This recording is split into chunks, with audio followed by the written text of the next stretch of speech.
You know, the thing that you mentioned earlier is about your manager takes you to see some guy in a big apartment, plays a video, then you leave, and the next minute you are on a Grammy, which probably gives you an advantage when it came down to the nominations.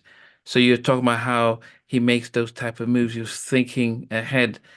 You think if Mark was still managing you, he probably could have seen how to maneuver things based when he saw that what they were trying to do. Oh, yes, he would have. The thing is, the reason why they wanted him is because he was a he made power moves. You understand what I'm saying?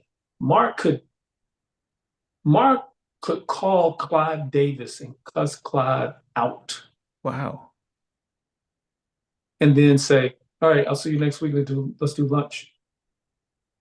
LA couldn't do that. He couldn't call. No, no, no.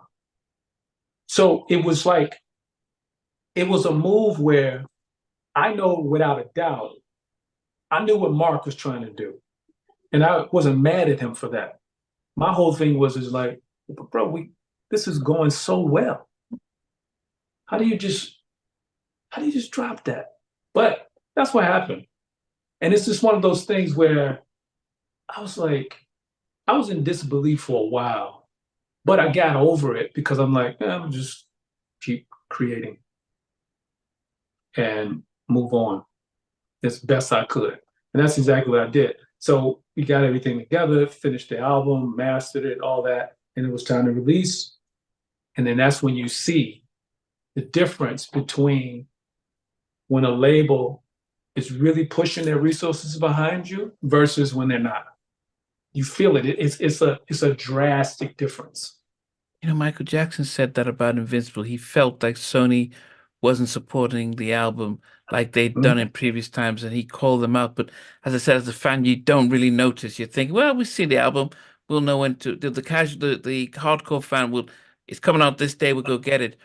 But he knew that they're not backing this, and this was this. So you could tell. Wow. Yeah, that's what I'm saying. It's like when it goes well, it's all good. When it doesn't go well, the artist gets blamed.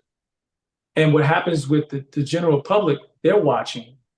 If they turn around and see that, oh, you had this great album, and then all of a sudden it's not doing too well, you're not really putting anything out, they assume, oh, they fell off.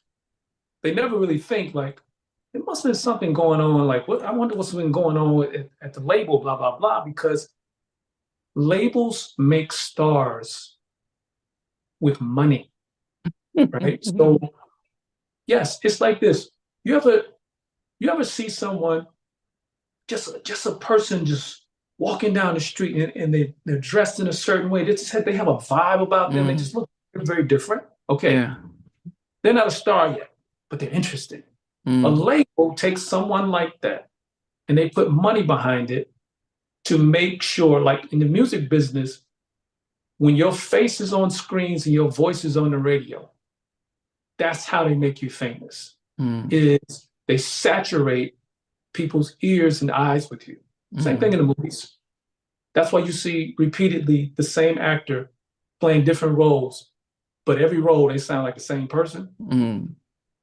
It's the repetition of that, and then that blows up, and then people's just like, wow.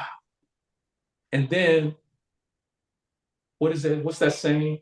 You're only as big as your last hit. Mm. Well, guess what? Nobody knows it was a massive hit. So still to this day, the respect that I get is based upon how massive that hit is. Mm. So I have no regrets about none of it. It's just that it's some things that happen in business, some shit that you just won't be cool with. It is what it is. You just got to figure out a way to like navigate around it. It's no different than being like one of the things that was cool when I was signed as a producer at LaFace was that nobody was in my way. Me and my brother, it wasn't like we were signed and it was like 20 different like staff writers and producers. It was just me and him, right? So I'm grateful for that. You just have like Everybody has like a little different, you know, it's interesting. I have no regrets. It's just that over time, you just realize like, wow, I wouldn't have done that, or I wouldn't have done this, but that was done. So is this what then changes your relationship with LA and LaFace when all this happens and Birdseye doesn't get the support because you're seeing what's happening with Usher's album, and then you said Sound Salsa just comes out and disappears.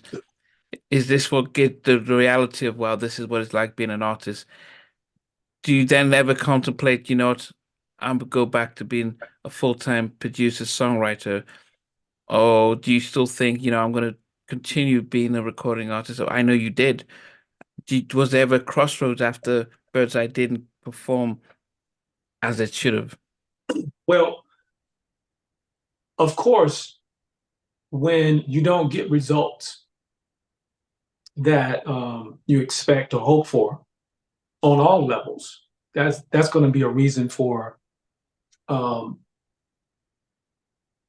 for concern and maybe an interest to have a discussion about it, because it's like because it does make you like for me as a creative, it never made me question my creativity. Yeah. It just made me question my business choices. Like, how do I move forward from here? Like, how do I not be jaded, right? Like, Mm. how do I not like label any and everybody in the music business as being underhanded and backstabbing? Like, how do I do that, right? Because everybody's not the same, right? And so I just looked at. So what I did was because I knew both of them so well, I looked I looked at I looked at it through the lens of how Mark was seeing it as a manager, living off commission. That can be stressful. But Mm. now you're gonna get a contract where you know exactly how much money you're gonna make for the next 5 years. Mm. I was like, bro, I'm happy for you in that regard. When it came to LA, I looked through his lens, like, okay, he sees this manager doing things for this artist on a level that no other manager on this that's managing any other artists have done, and he's so easy to work with. And he embedded himself with the label of like, hell, just let me know what I can do to help y'all do a better job for my artists.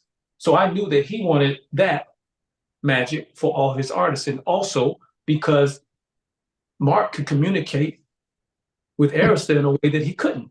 So I was just like, oh, okay. When I look at it that way, then I can sort of like understand, like, okay, I get that. I still don't like where that left me, but at the same time, when you think about it, it becomes like this beautiful divine orchestration of things, right? Because after they left, moved up to New York, um, I ran into LA in the mall. He was in Atlanta. As soon as he sees me, he says, Antonio. I said, what's up, Antonio? And he says, you were a godsend. That's what he tells me when he sees me. So I'm like, okay. So it's the same whenever I talk to Tim and Bob. I say, thanks, bro. I appreciate everything y'all did for me. And I mean that. But that's what I say to them. That's what I say to Perry. That's what I say to LA. That's what I Mm. say to Don Sally. Anybody that played a pivotal role in changing my life. Because at some point, the rest of it is up to you. Mm. So when I was presented with, oh, they offered me a job, I'm a grown man. I can't cry about that. I have to just figure it out. And that's what I did. Because I assure you right now that me as a person, as a creator, I'm probably 1,000 times happier and more sound of mind than most of the people I was around back in that time. I live my life in a very creative way and I do what I do my art, I do my music, and it's great. Yeah. I just really love the freedom now. Hey guys, thanks for watching. Thanks for being a part of Halftime Chat. Please remember to subscribe, share, and comment. But most importantly, why don't you become a member of Halftime Chat? We've got amazing videos, amazing perks, and being able to support the channel. But anyway, thanks for watching. Take care. I never participated in that kind of. And somewhere in between us for even loving us, on which I didn't miss you. What was it like growing up? She's still making an impact on 4 houses down.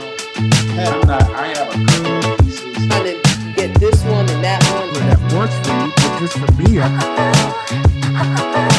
No. Okay. They understand what those boys and men all Play it. these guys, they all work together. I mean, I love all different genres.